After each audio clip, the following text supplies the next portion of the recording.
Hello, which let's read the question first. The question says that according to Thomson's model, every atom consists of positively charged sphere of radius 10 minus 10 meter, in which entire mass and positive charge of atom are uniformly distributed.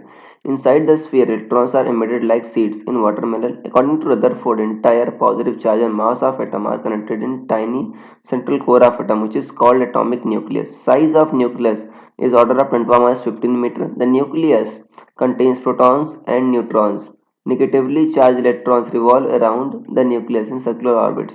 Large angle scattering of alpha particles could not be explained by Rutherford model, Thomson model, both Rutherford and Thomson model, neither Rutherford model nor Thomson model. So student सबसे पहले आपको समझना होगा की concept क्या use हो रहा है.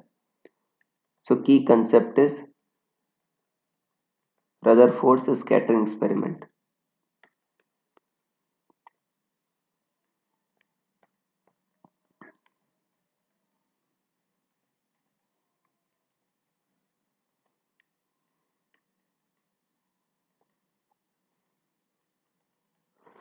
जो रदरफोर्ड ने स्कैटरिंग एक्सपेरिमेंट किया था उसके हिसाब से उन्होंने कहा था कि अगर मान लेते हैं आपने गोल्ड फॉइल ली और उस पर उन्होंने अल्फा पार्टिकल्स का बम्बार्डमेंट कराया, तो जब अल्फा पार्टिकल्स इंसिडेंट होते हैं इस पर तो मेजॉरिटी आपके अनडिविएटेड निकल जाते हैं, उनमें डिविएशन बहुत कम होता है.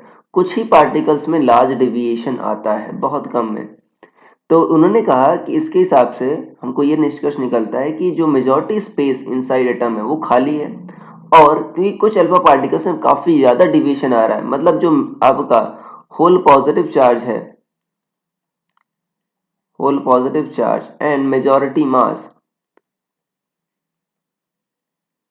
आपका बहुत ही टाइनी वॉल्यूम ऑफ एटम में सेंटर्ड है, उसी को हमने क्या कहा, न्यूक्लियस कहा. अब देखो आपका एटम 10 मीटर के ऑर्डर का होता है और न्यूक्लियस 10 मीटर का ऑर्डर का होता है, तो काफी ज्यादा छोटा होता है न्यूक्लियस एटम में कंपैरिजन में. थॉमसन मॉडल के हिसाब से उन्होंने कहा था कि वाटरमेलन मॉडल उन्होंने दिया था कि आपका पॉजिटिव चार्ज यूनिफॉर्मली डिस्ट्रीब्यूट रहता है, बट अगर यूनिफॉर्म डिस्ट्रीब्यूशन रहता तो अल्फा पार्टिकल्स का जो स्कैटरिंग होती वो भी यूनिफॉर्म होती, या तो काफी ज्यादा डिविएशन होता है या ना के बराबर डिविएशन होता है. क्योंकि अल्फा पार्टिकल का स्कैटरिंग यूनिफॉर्म नहीं है, इसका मतलब क्या है, हमारा वाटरमेलन मॉडल परफेक्ट नहीं है, मतलब हमारा वाटरमेलन मॉडल आपका गलत है यहाँ पर.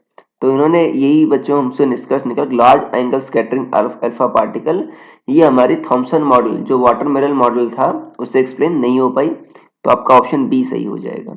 सो I hope you understood it well. Best of luck.